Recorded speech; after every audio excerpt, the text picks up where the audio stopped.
ونصلي على رسوله الكريم أما بعد فقد قال الله سبحانه وتعالى في كلامه القديم والفرقان الحميد أعوذ بالله من الشيطان الرجيم بسم الله الرحمن الرحيم وما كان لمؤمن ولا مؤمنة إذا قضى الله ورسوله أمرا أن يكون لهم الخيرة من أمرهم صدق الله العظيم. அளவற்ற அருளாளனும் நிகரற்ற அன்புடையோனுமாகிய எல்லாம் வல்ல அல்லாஹுவின் பெயரால் துவங்குகிறேன்.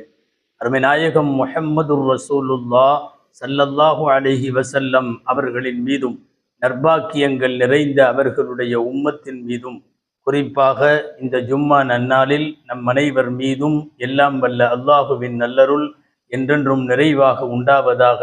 ஆமீன்.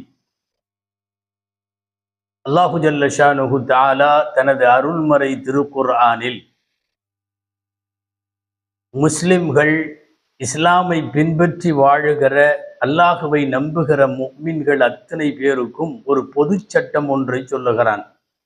எந்த முஃமினாக இருந்தாலும், ஆணாக இருந்தாலும் பெண்ணாக இருந்தாலும், அல்லாஹுவும் ரசூலும் ஒரு விஷயத்தை முடிவு செய்துவிட்டால் அதிலே அவர்களுக்கு எந்த விதமான மறுபரிசீலனைக்கோ மாற்றுவதற்கோ ஏற்காமல் இருப்பதற்கோ அவர்களுக்கு வாய்ப்பில்லை, முகாந்திரமில்லை என்கிறது திருக்குர்ஆன். வமா கான லிமுஃமினின் வலா முஃமினத்தின், எந்த ஒரு முஃமினான ஆணுக்கும் பெண்ணுக்கும் இதா கதல்லாஹு வ ரசூலுஹு அம்ரன், அல்லாஹுவும் ரசூலும் ஒரு விஷயத்தை முடிவு செய்துவிட்டால் அன் யகூன லஹுமுல் ஹியரத்து மின் அம்ரிஹிம், தங்களுடைய காரியத்தில் அவர்களுக்கு இஷ்டம் என்பது இல்லை. விரும்பினால் ஏற்கலாம், விரும்பாவிட்டால் ஏற்காமல் இருக்கலாம் என்கிற ஒரு சூழல் அங்கே கிடையாது என்று அல்லாஹு தாலா சொல்லித் தருகிறான். அன்பானவர்களே, இந்த ஆயத்தை விளங்குவதற்கு முன் ஒரு செய்தி. மனித அறிவு பலவீனமானது. மனிதனுடைய புலன்களெல்லாம் பலவீனமானவை. ஐம்புலன்கள் என்று சொல்லுகிறோம் அல்லவா, கண், காது, மூக்கு, இதெல்லாம் இந்த நுகருதல், சுவைத்து உணருதல், கேட்குதல், பார்க்குதல், இவைகள் எல்லாமே ஐம்புலன்கள். இந்த ஐம்புலன்களும் பலவீனமானவை. ஒரு குறிப்பிட்ட எல்லைகளுக்கு அப்பால் ஒரு லிமிட்டை தாண்டி விளங்க முடியாது. சரி, மனித அறிவில் வைத்து விளங்கலாமே, புலன்கள் தோற்கும் இடத்தில் அறிவால் விளங்கலாம் என்றால் நம்முடைய அறிவும் ஒரு லிமிட்டடு தான். ஒரு குறிப்பிட்ட எல்லைக்கு அப்பால் அறிவையும் சிந்திக்க முடியாது. குறிப்பாக மரணத்திற்கு பிந்தைய மனிதனின் நிலை குறித்து இந்த விஷயங்களில் நம்முடைய அறிவு பரிபூரணமானது என்று சொல்ல முடியாது. சொல்ல போனால் மனிதனின் அறிவுக்கு பெயர் அது குறுமதி, சிற்றறிவு, அவ்வளவுதான். அவனுக்கு பேரறிவு கிடையாது. எனவே புலன்களாலும் விளங்க முடியாத போது, அறிவாலும் சிந்தித்து உணர முடியாத போது நமக்கு வாழ்வியல் வழிகாட்டியாய் ஒன்று தேவை. முஸ்லிம்கள் இதை வஹி என்று சொல்லுவார்கள். அதாவது இறைவனின் முடிவை ஏற்று செயல்படுதல். நான் எனது புலன் சொல்லுகிறபடி நடக்க மாட்டேன், என் அறிவு சொல்கிறபடி நடக்க மாட்டேன். அல்லாஹ் தீர்ப்பு செய்து ஒரு விஷயத்தை சொல்லுகிறான், இறைவனுடைய திருமூலம், அது அல்லாஹுவின் வஹி. தீர்க்கதரிசிகள் என்கிற நபிமார்களுக்கு இறைவன் சட்ட விளக்கங்களாக எதை சொல்லிக் கொடுத்தானோ அவைகளுக்கு வஹி என்று பெயர். அதை நான் செய்வேன். இவ்வாறு வஹியின் மூலமாக அகிலத்திற்கு அருளப்பட்ட இறைவனின் சட்டங்களுக்குத்தான் ஷரியத்து சட்டங்கள் என்று பெயர். அந்த ஷரியத் சட்டங்கள் ஏதோ ஒன்று இரண்டு விஷயத்தில் மாத்திரம் வழிகாட்டவில்லை, எல்லா விஷயத்தையும் வழிகாட்டுகிறது. பிறப்பிலே இருந்து இறப்பு வரைக்கும், இறப்பிற்கு அப்பாலும், தொட்டிலே இருந்து சுடுகாடு வரைக்கும் அதற்கு அப்பாலும், இது எல்லாவற்றிலும் ஷரியத் இருக்கிறது. ஒரு பிறந்த குழந்தையின் பாங்கு, காதிலே பாங்கு சொல்லப்படுவதிலே இருந்து தொடங்கி ஒரு குழந்தை பரிணாம வளர்ச்சிகளின் மூலம் இந்த மண்ணிலே வாழுகிற காலமெல்லாம் அந்த குழந்தைக்கு என்னென்ன தேவையோ, அந்த மனிதனுக்கு என்னென்ன தேவையோ அத்தனை சட்டங்களும், அது திருமணமாக இருக்கலாம், இறப்பாக இருக்கலாம், விவாகரத்தாக இருக்கலாம், வாரிசுரிமையாக இருக்கலாம், எந்த சட்டங்களானாலும் ஷரியத்து சட்டத்தில் விளக்கப்பட்டிருக்கிறது, தீர்ப்பு சொல்லப்பட்டிருக்கிறது. எவ்வாறு ஒரு முஸ்லிம் நடந்து கொள்ள வேண்டும் என்பதெல்லாம் வழிகாட்டல் தரப்பட்டிருக்கிறது. பொதுவாக மனிதர்கள் உருவாக்குகிற சட்டங்களை விட எல்லாம் வல்ல ரப்புல் ஆலமீனாகிய அல்லாஹ் என்ன சட்டத்தை சொல்லி தந்தானோ அதுதான் நிறைவானது. முழு சட்டங்களையும் இறக்கி கொடுத்த இறைவன் பெருமானார் ஸல்லல்லாஹு அலைஹி வஸல்லம் வஃபாத்திற்கு ஒரு 2.5 மாதத்திற்கு முன்னாலே அவர்கள் செய்த கடைசி அந்த ஹஜ் யாத்திரையின் போது ஆற்றிய உரையில் இறைவன் இந்த வாசகத்தை சொல்ல சொன்னான். அல்யௌம அக்மல்து லக்கும் தீனக்கும் வ அத்மம்து அலைக்கும் நிஅமதி. இந்த மார்க்கத்தை நான் பூர்த்தி செய்து விட்டேன் என்றால் என்ன பொருள் தெரியுமா? இனி யாரும் புகுத்துவதற்கும் உரிமை இல்லை, உள்ள இருக்கிற சட்டங்களை வெளியே எடுக்கவும் உரிமை இல்லை. இந்த மார்க்கம் நிறைவானது, இஸ்லாம் கமாலானது, ஈமான் பரிபூரணமாகிவிட்டது. புதிய சட்டங்கள் இனி வர முடியாது, ஏற்கனவே இருக்கிற சட்டங்களை அப்புறப்படுத்தவும் முடியாது. இந்த அறிவிப்பை நபிகள் நாயகம் ஸல்லல்லாஹு அலைஹி வஸல்லம் கொடுத்து விட்டு சற்றேறக்குறைய 80 நாளில் அவர்கள் வஃபாத்தாகி மறைவை நம்மை விட்டும் அவர்கள் மறைந்து விட்டார்கள் என்கிற செய்தியை பார்க்கிறோம். அன்பானவர்களே, ஷரீஅத் இறைவனால் சட்டங்களாய் தரப்பட்டு இந்த மண்ணிலே அவைகள் தொகுக்கப்பட்டு குர்ஆனிலேயும் நபி மொழிகளிலேயும் பதிவு செய்யப்பட்டு இன்றளவுக்கும் உலக முஸ்லிம்கள் அதை பின்பற்றுகிறார்கள் என்பதல்ல, உலகம் அழியும் நாள் வரைக்கும் இஸ்லாம் இருக்கும், அது சொல்லுகிற ஷரியத் சட்டங்கள் இருக்கும். அதை யாரும் மறுதலிக்கவோ பரிசீலனை செய்யவோ மறுக்கவோ முடியாது. முஸ்லிம்கள் தங்கள் உயிரினும் மேலாக அல்லாஹுவையும் ரசூலையும் மதிப்பவர்கள், ஏற்றவர்கள், அதற்காக என்ன விலையும் கொடுக்க தயாரானவர்கள். ஷரியத் சட்டத்தை பாதுகாக்க அதற்காக போரிடுகிற உண்மை போராளிகளாய் உலகம் முழுக்க யாருடைய நெஞ்சத்திலெல்லாம் ஈமானிய ஈரம் இருக்கிறதோ, இஸ்லாத்தினுடைய உணர்வு இருக்கிறதோ, அவர்களெல்லாம் அதை எப்பாடுபட்டேனும் காப்பாற்றுவார்கள். எல்லாம் வல்ல அல்லாஹ் குர்ஆனின் பல்வேறு இடங்களில் இது போன்ற வார்த்தைகளை கேட்பான். ஒமன் அஹ்ஸனு மினல்லாஹி ஹுக்மன் லிகௌமி யூகினூன். அல்லாஹுவை விட அழகிய சட்டம் சொல்பவன் யார்? யாராலும் முடியாது. உலகத்தில் மனிதர்கள் உருவாக்கிய சட்டங்கள் தடுமாற்றங்களோடு நிறைவேற்றப்படுகிறது, பல்வேறு மாற்றங்களுக்கு உட்படுத்தப்படுகிறது. அகிலத்தை படைத்தவனுக்குத்தான் அகிலத்தின் போங்கு குறித்து தெரியும், வருங்காலம் குறித்து தெரியும். நிகழ்காலத்திலே நடைபெறக்கூடிய நிகழ்வுகளை வைத்து மனிதன் சட்டம் இயற்றுவான். வருங்காலத்தை பற்றிய தூர நோக்கு அவ்வளவு தூரம் அவனால் போக முடியாது. ஆனால் காலம் உள்ளளவுக்கும் உலகம் அழியும் வரைக்கும் உலகத்தின் போங்கு எப்படி இருக்கும் என்பது இறைவனுக்கு தெரியும். எனவே அவனை விட அழகிய சட்டம் சொல்பவர்கள் யாரும் இல்லை. இந்த சட்டங்களுக்கெல்லாம் ஷரியத் சட்டங்கள் என்று பெயர். அன்பானவர்களே, ஷரியத் சட்டத்தில் முஸ்லிம்களின் மீது முக்கியமான 5 கடமை உண்டு. ஷரியத் சட்டங்களில் 1, அந்த சட்டங்களை ஷரியத் சட்டங்களை அறிந்திருக்க வேண்டும். 2வது, ஷரியத் சட்டங்களின்படி நடக்க வேண்டும். 3வது, ஷரியத் சட்டங்களுக்காக வேண்டி பிறருக்கு அதை அழைப்பு தர வேண்டும், அழைப்பியல். 4வது, ஷரியத் சட்டங்களின்படியே தங்களுக்குள் தீர்ப்பு செய்ய வேண்டும். 5வது, அந்த சட்டங்களுக்கு ஆபத்து என்றால் வலிமையோடு போராடவும் வேண்டும். அறவழியில், அனுமதிக்கப்பட்ட வழியில் அதை போராடுவதற்கு தன்னாலான பங்களிப்பை செய்ய வேண்டும். அறிந்திருத்தல், செயல்படுதல், அழைப்பு தருதல், அதன்படியே தீர்ப்பு செய்தல், அதை காப்பாற்றுவதற்காக வேண்டி தன்னால் முடிந்த எல்லாவற்றையும் செய்தல்.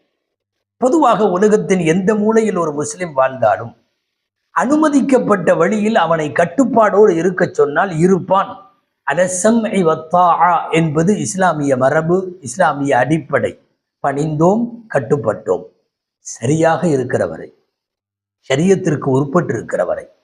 ஒரு ஆளுகிற அரசுக்கு, அரசியல் அமைப்பிற்கு, அதிகாரிகளுக்கு, அதிகார வரம்புகளுக்கு கட்டுப்படுவோம் நிச்சயமாய். எந்தளவிற்கென்றால் உங்களுக்கு தலைவராக நியமிக்கப்படுபவன் ஒரு கருப்பினத்தைச் சேர்ந்த அழகு இல்லாத அடிமை நியமிக்கப்பட்டாலும் அவர் தலைமைத்துவத்திற்கு வந்துவிட்டால் அந்த தலைமைக்கு கட்டுப்பட வேண்டும். எதுவரை? ஷரீஅத்தில் அவர் எல்லை மீறாதவரை. ஷரியத் சட்டத்திற்கே ஆபத்து என்றால் ஃபைன் உமிர பிமஅசியத்தின் ஃபலா ஸம்அ வலா தாஅத. இது நபிகளாரின் வார்த்தை. ஏதேனும் ஒரு பாவச் செயலுக்காக வேண்டி உத்தரவிடப்படுமானால் அந்த நேரத்தில் கட்டுப்பட வேண்டிய அவசியம் இல்லை, கேட்க வேண்டும் என்கிற தேவையும் இல்லை. பொதுவாக இஸ்லாமிய சட்டங்களுக்காக என்ன விலை கொடுத்தேனும் முஸ்லிம்கள் அதை பாதுகாக்க அமல் செய்ய முன் வருவார்கள். கொஞ்சம் இதுல ஏதாவது சமரசம் செய்யலாமா, ஷரியத் சட்டத்தை எடுத்துவிட்டு அல்லது இஸ்லாமிய கொள்கைகளை கொஞ்சம் அடிப்படைகளை தகர்த்து விட்டு கொஞ்சம் சமரசம் செய்யலாமா? சமரசம் இல்லாமல் சண்டமாருதம் செய்பவன் முஸ்லிம். அன்பானவர்களே, நபிகள் நாயகம் ஸல்லல்லாஹு அலைஹி வஸல்லம் அவர்களிடத்தில் மக்காவில் அன்றைக்கு வாழ்ந்த பல தெய்வ கொள்கை வழிபாடு உடையவர்கள் பேசினார்கள். என்ன பேசினார்கள்? நமக்கிடையே எதற்கு வம்பு? நீ பணத்திற்கும் கட்டுப்படவில்லை, பதவி ஆசைக்கும் கட்டுப்படவில்லை, பெண் தருகிறோம் என்று சொன்னாலும் கட்டுப்படவில்லை, மொத்தத்தில் உலகத்தினுடைய மோகம் குறித்து என்ன ஆர்வம் காட்டினாலும் நீ கட்டுப்படவில்லை. இதனால் நமக்கிடையிலே பிரிவும் பிளவும் பகையும் நாளுக்கு நாள் பெருகி கொண்டே வருகிறது. ஒன்று செய்யலாம், நமக்கிடையிலே ஒரு சமரச உடன்பாடு. நீ சொல்லுகிற அல்லாஹுவை மட்டும் வணங்குதல், அது நாங்கள் 1 வருஷம் அதை செய்கிறோம். அடுத்த ஆண்டு நாங்கள் வணங்குகிற தெய்வங்களை எல்லாம் நீ வணங்க வேண்டும். நஅ்புது இலாஹக சனத்தன் வ தஅ்புது ஆலிஹதனா சனத்தன். இப்படி ஒரு உடன்படிக்கை செய்து கொண்டால் எந்த பிரச்சனையும் இருக்காது என்று முன்வந்த போதுதான் அந்த புகழ்பெற்ற வாசகம் பெருமானார் ஸல்லல்லாஹு அலைஹி வஸல்லம் சொன்னார்கள், சூரியனை ஒரு கையிலும் சந்திரனை ஒரு கையிலும் தந்தாலும் என்னுடைய கொள்கையில் நான் உறுதியாக இருப்பேன். 1 ஆண்டு இப்படி 1 ஆண்டு இப்படி என்பதெல்லாம் இல்லை. என் உயிர் உள்ளவரை, உயிரின் உடம்பிலே உதிரம் உள்ள வரைக்கும் நான் எனது ஷரியத்தின்படிதான் நடப்பேன். இதுதான் ஷரியத்து குறித்த ஒரு முஸ்லிமினுடைய நிலைப்பாடு. வேற வார்த்தையில சொல்றதுன்னா, அவன் நினைத்தாலும் அதை மாற்ற முடியாது. மாற்றுவதற்கோ மாற்றம் குறித்து யோசிப்பதற்கோ இதுல அந்த கருத்து சொல்லுவதற்கான உரிமைகள் இல்லை. பொதுவாக ஒரு ரூல்ஸ் ரெகுலேஷன்ஸுக்கு கட்டுப்பட்டு ஐ அக்ரி அப்படின்னு சைன் பண்ணிட்டா, நான் ஏத்துக்கிறேன்னு சொல்லிட்டா அந்த ரூல்ஸுக்கு கீழே வந்துருவோம். நம்ம இல்லை நாங்கள் அதை யோசனை பண்ணி சொல்றோம்னா அது அக்ரிமெண்ட்டே கிடையாது. முதல்ல மார்க்கத்தின் அக்ரிமெண்ட் என்ன தெரியுமா? அல்லாஹுவும் ரசூலும் சொன்ன சட்டங்களை பின்பற்றி நான் வாழுவேன் என்பதுதான் ஒரு முஸ்லிமாக இருப்பதற்கான வாக்குறுதி.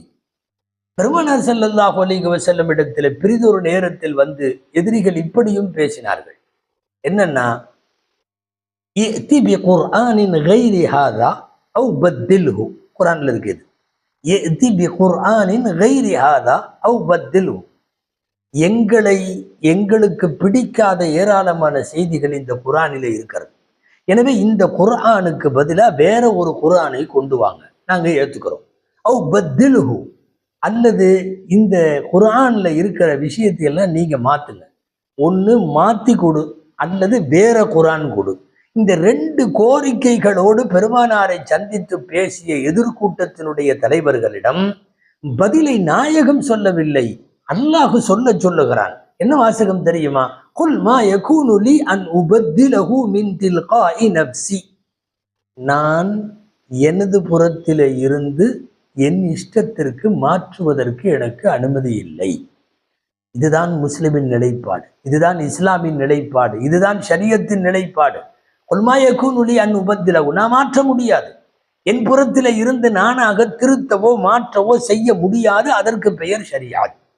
ஷரியத்தினுடைய சட்டம் என்பது மனித குலம் மாற்றத்திற்கு உட்படுத்த முடியாத சட்டங்கள். அன்பானவர்களே, பாடப்புத்தகங்களை காலத்திற்கு ஏற்ப மாற்றுகிறார்கள். சிலபஸ் மாறுகிறது, பாடங்கள் மாறுகிறது, பாடத்திட்டம் மாறுகிறது, அரசியலமைப்பு சட்டங்கள் கூட மாற்றப்படுகிறது. அநேகமாய் உலகத்தில் குர்ஆன் எந்த நாட்டில் ஆட்சி மொழி புத்தகமாக இருக்கிறதோ, அரசியலமைப்பாக இருக்கிறதோ, அந்த நாட்டை தவிர உலகத்தின் எல்லா நாடுகளிலும் அரசியலமைப்பு சட்டம் மாற்றப்படுகிறது. ஏன் இவ்வளவு தூரம் சொல்ல வேண்டும்? பாட புத்தகம், அரசியலமைப்பு சட்டம் எல்லாம் விட்டு விடுவோம், வேதங்களையே மாற்றுகிறார்கள்.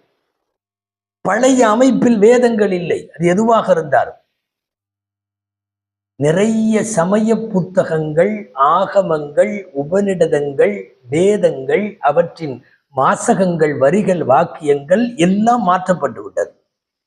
இன்னும் எங்களுடைய சமய புத்தகம் அது தோன்றிய நாளிலிருந்து, வந்த நாளிலிருந்து, அது எழுதப்பட்ட நாளிலே இருந்து அது இன்னும் மாறவில்லை என்று சொல்லுவதற்கு முஸ்லிம்களை தவிர உலகத்தில் யாரும் இல்லை. இது மற்றவர்களை குறை காண அல்ல, இது ஒரு பெருமிதமானது. குர்ஆனில் மாற்றம் கொண்டு வர முடியாது. ஷரியத்திலே கை வைக்கவோ மாற்றவோ வாய்ப்பில்லை, அனுமதி இல்லை. நீங்கள் கேள்விப்பட்டிருக்கலாம், அபூபக்கர் ரலியல்லாஹு அன்ஹு அவர்கள் முதல் கலீஃபாவாய் முஃமின்களின் தலைவராய் ஜனாதிபதியாய் பொறுப்பேற்று கொண்ட போது நபிகள் நாயகம் ஸல்லல்லாஹு அலைஹி வஸல்லத்தினுடைய மரணத்திற்கு பின்னால் சிற்சில மாற்றங்களை கொண்டு வரலாமே என்று உலகாதாய நோக்கில் சுயலாப நோக்கில் சில பேர் ஜகாத் என்கிற ஏழைகளுக்கு பங்கிட்டு தரப்படுகிற அந்த ஜகாத்தை தர மறுத்த நேரத்தில் அபூபக்கர் ரலியல்லாஹு அன்ஹு சொன்ன வார்த்தை இங்கே கவனத்திற்குரியது. என்ன சொன்னார்கள் தெரியுமா? அயன்குசு வ அன ஹய்யுன். மார்க்கத்தை குறைப்பார்களா நான் உயிரோடு இருக்கிற போது? மார்க்கத்திலே சட்டம் குறையுமா நான் உயிரோடு இருக்கிற போது? சட்டம் குறைப்பதற்கும் அனுமதி இல்லை, கூட்டுவதற்கும் அனுமதி இல்லை, அதிகப்படுத்தவும் முடியாது, தேவையில்லை என்று எவற்றையும் தள்ளி வைக்கவும் முடியாது. அயன்குசு வ அன ஹய்யுன். நான் உயிரோட இருக்கிறப்பவே குறைத்து விடுவதை அனுமதிப்பேனா என்று கேட்கிறார்கள். ஹதரத் அபூபக்கர் சித்தீக் ரலியல்லாஹு அன்ஹு ஆகச் சுருக்கமாய், அன்பானவர்களே, ஷரீஅத் சட்டம், யாராலும் இதை சட்டமாக்கி கொள்ளுங்கள் என்று புதிதாய் புகுத்த முடியா. இதை குறைத்து விடுங்கள் என்று இருக்கிற சட்டத்தை யாராலும் எடுக்கவும் முடியாது. இதுதான் ஷரியத் சட்டத்தினுடைய நிலைப்பாடு. இதையெல்லாம் பேச இப்போது வருவதற்கு காரணம், சமீப காலங்களில் இந்தியாவில் ஒரு சட்டம், இந்த சட்டத்திற்கு இப்போது கொஞ்சம் உயிர் கொடுக்க துவங்கி இருக்கிறார்கள். ஒரே நாடு, ஒரே தேர்தல், ஒரே கல்வி, ஒரே ஒரே ஒரே என்று எல்லாம் யூனிஃபார்மாக இருக்க வேண்டும் என்று இயங்கினார்கள். இந்தியாவிலே இருக்கிற அத்தனை பேருக்கும் ஒரே மாதிரி ஆதார் கார்டு இருக்கிறது, ஒரே மாதிரி பேன் கார்டு இருக்கிறது, ஒரே மாதிரி எல்லாம் இருக்கிறது. ஏன் ஒரே மாதிரி சட்டம் இருந்தால் என்ன என்கிற ஒரு முட்டாள்தனமான முடிவை சில பேர் முன்மொழிய அது விவாத பொருளாக மாறியது மட்டுமல்ல, நாட்டின் ஆங்காங்கே 1-2 இடங்களில் அதை முயற்சிக்கலாம் என்று களத்திலே இறங்கி இருக்கிறார்கள். கேட்கறதுக்கு நல்லா தெரியுது, பார்க்கறதுக்கு. ஆமா, எல்லாத்துக்கும் ஒரே சட்டம் நல்லது தானே? இல்லை, அரசியலமைப்பு சட்டம் ஒவ்வொரு மதத்திற்கும் அவர்கள் மதத்தின்படி செயல்பட வழங்கி இருக்கிற அனுமதியை ரத்து செய்கிறது, கேலிக்குள்ளாக்குகிறது. சொல்ல போனால் அரசியல் சட்டத்தை அவமதிக்கிற செயல். நான் ஒரு இந்து முறைப்படி வாழ வேண்டும், வாழ எனக்கு அனுமதி உண்டு. நான் ஒரு கிறிஸ்தவன், கிறிஸ்தவ முறைப்படி வாழ எனக்கு அனுமதி உண்டு. நான் ஒரு முஸ்லிம், இஸ்லாமிய சட்டப்படி வாழ எனக்கு அனுமதி இருக்கிறது. இது இந்தியாவினுடைய பெருமிதத்திற்குரிய, வேற்றுமையில் ஒற்றுமை காணுகிற பாரதத்தினுடைய அரசியலமைப்பு சட்டத்தினுடைய கரு இது. இந்த கான்ஸ்டிடியூஷனுடைய அடிப்படை என்ன தெரியுமா? செக்யூலரிசம், மதச்சார்பின்மை. அதற்கு பேராபத்து விளைவிப்பதை போல பல்வேறு புதிர்களுடன், புரியாத செய்திகளுடன் ஒரு பொது சிவில் சட்டத்தை உத்தராகண்ட் மாநிலத்தில் இன்றைக்கு அமல்படுத்தி இருக்கிறார்கள். ஒரு வகையில அவங்க பெருமிதமா வேற இதை சொல்லிக்கிறாங்க, இந்தியாவிலேயே பொது சிவில் சட்டத்தை அறிமுகப்படுத்திய, அமலாக்கிய, நாட்டிலே நடைமுறைப்படுத்திய முதல் மாநிலம் எங்கள் மாநிலம் என்று சொல்லுகிறார்கள். சரி, சட்ட விதிகளையும் அதற்குள்ளே இருக்கிற உட்கிடக்கைகளையும் கூறுகளையும் ஆராய்ந்து பார்க்கலாம் என்று புறப்பட்டால் ஒண்ணுமில்லை, முழுக்க முழுக்க முஸ்லிம்கள்கிட்ட இருக்கிற சட்டத்தை மாத்திரம் எடுத்து விட்டுருக்காங்க. ஒரு பொது சிவில் அந்த மதத்துக்கு ஒரு 10-15 சட்டம் சொல்லணும், இந்த மதத்துக்கு ஒரு 10-15 சட்டம் சொல்லணும், இஸ்லாத்துக்கும் 10-15 சட்டம் சொல்லணும். ஆனா வந்திருக்கிற பொது சிவில் முஸ்லிம்களின் மீது கை வைப்பதை மாத்திரம், அவர்கள் உயிரிடம் மேலாக மதிக்கிற ஷரியத்திலே மாத்திரம் கை வைப்பதை குறியாக கொண்டிருக்கிறது. இஸ்லாமியர்களின் திருமண முறையிலே மாற்றம், விவாகரத்திலே மாற்றம், குழந்தை தத்தெடுப்பு நடவடிக்கைகளில் அந்த சட்டங்களில் மாற்றம், பாகப்பிரிவினையில் மாற்றம். நல்லா தெரிஞ்சுக்கணும், இது எல்லாமே குர்ஆனில் ஏற்கனவே கூறப்பட்டது. நபிமொழிகளின் வாயிலாக அது முன்மொழியப்பட்டு 1500 வருஷமாக இந்த மண்ணில் இது நடைமுறையில் இருக்கிறது. இஸ்லாமிய திருமணம் இதுதான், இஸ்லாமிய விவாகரத்து இதுதான், இஸ்லாமிய பாகப்பிரிவினை இப்படித்தான். திடீரென்று உத்தரகண்ட் மாநிலத்தினுடைய முதல்வர் சொல்லுகிறார் என்று இஸ்லாமிய பாகப்பிரிவினை எப்படி மாற்றிக்கொள்ள முடியும்? இஸ்லாமிய திருமணத்தையும் அதன் போங்கையும் எப்படி மாற்றிக்கொள்ள முடியும்? முழுக்க முழுக்க இந்த 4 இஸ்லாமிய சட்டங்களிலே கை வைத்திருக்கிறார்கள். நிக்காஹுவினுடைய சட்டம், பலதார மனம் கூடாது, ஒரு மனைவி இருக்கிற போது இன்னொரு மனைவிக்கு அனுமதி இல்லை, பாகப்பிரிவினையில் ஆண்களுக்கும் பெண்களுக்கும் சம அளவு சொத்து, ஆணுக்கு கொடுக்கிற மாதிரியே பெண்ணுக்கு. சில பேர் கவர்ச்சியாக இந்த சட்டங்களை மேடையில பேசுவதற்கு அழகாக தோன்றுகிற வகையில் நயத்தக்க வகையில் பேசி இது சரிதானே என்பது போல கொண்டு வருகிறார்கள். அப்பட்டமாக ஒரு சமயத்தினுடைய சட்ட பிரச்சனைகளில் தலையிடுவது என்பது ஒரு ஒரு ஒரு கொடூரமானது. அது இந்த நாட்டு மக்களுக்கு இழைக்கிற துரோகம் இல்லை, அரசியலமைப்பு சட்டத்திற்கு இழைக்கிற துரோகம். யாரும் உட்கார்ந்து குழு அமைச்சு இந்த சட்டத்தை எல்லாம் பொதிச்சு விட முடிவு பண்ணானுங்களோ தெரியல. நாங்கள் இப்போதும் சொல்லுகிறோம், நாட்டில் வாடுகிற பெரும்பான்மை சகோதரர்களான இந்துக்களுக்கு கூட உன்னால ஒரு சட்டம் சொல்ல முடியாது. இந்துக்கள்ல வேற வேடிக்கை என்ன தெரியுமா? உத்தராகண்ட் அறிமுகப்படுத்தி இருக்கிற இந்த பொது சிவில் சட்டத்துல எல்லாரும் கட்டுப்படுவாங்கன்னு சொல்லிட்டு கீழே ஒரு எக்ஸப்டேஷன் வருது, பழங்குடி இனத்தை தவிர. இப்ப என்ன அர்த்தம் தெரியுமா? அவனை உன்னால கட்டுப்படுத்த முடியாதுன்னு அர்த்தம். அவர்களுக்கென்று தனி ராஜ்யம், அவங்க திருமணம் வேற, அவங்க இறப்பு வேற, பிறப்பு வேற, அவங்களுடைய குழந்தை வளர்ப்பு வேற, உணவு முறைய வேற, லைஃப் ஸ்டைலே வேற. பழங்குடி இனத்திற்கு பொருந்தாதான். முஸ்லிம்கள்லாம் இந்த சட்டத்துக்கு கட்டுப்பட்டு தான் ஆகணுமா? இது என்ன மாதிரியான பொது சிவில்? யூனிஃபார்ம் சிவில் கோட் அப்படின்னா யூனிஃபார்ம் சிவில் கோட் யூனிஃபார்ம் வேணுமே, அங்கேயே உடைஞ்சு போச்சே. கொடுமை என்ன தெரியுமா அன்பானவர்களை? சொல்ல வெக்கமாக இருக்கிறது. லிவிங் டுகெதர் என்று சொல்லி ஒரு கலாச்சாரம் இன்னைக்கு மேல்நாட்டில் பரவலாகவும் இந்தியாவின் சிற்சில இடங்களிலும் தோன்றுகிறது அல்லவா? திருமணமே செய்யாமல் ஒரு ஆணும் பெண்ணும் சேர்ந்து வாழுதல். அதாவது இஸ்லாம் எல்லாம் குடும்ப அமைப்பு சார்ந்த மார்க்கம். இந்தியா கூட ஃபேமிலி ஓரியன்டட் கண்ட்ரி, அது குடும்ப அமைப்பு சார்ந்த நாடு. அதை சிதைக்கிறார்கள் பொது சிவில் சட்டத்தின் மூலம்.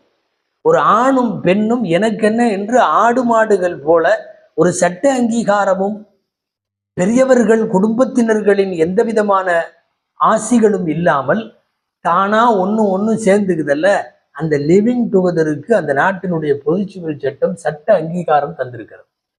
தாராளமா 2 பேர் யார் வேணாலும் சேர்ந்துக்கலாம், சேர்ந்துக்கிட்டு 2 பேரும் குழந்தையும் பெற்றுக்கலாம்.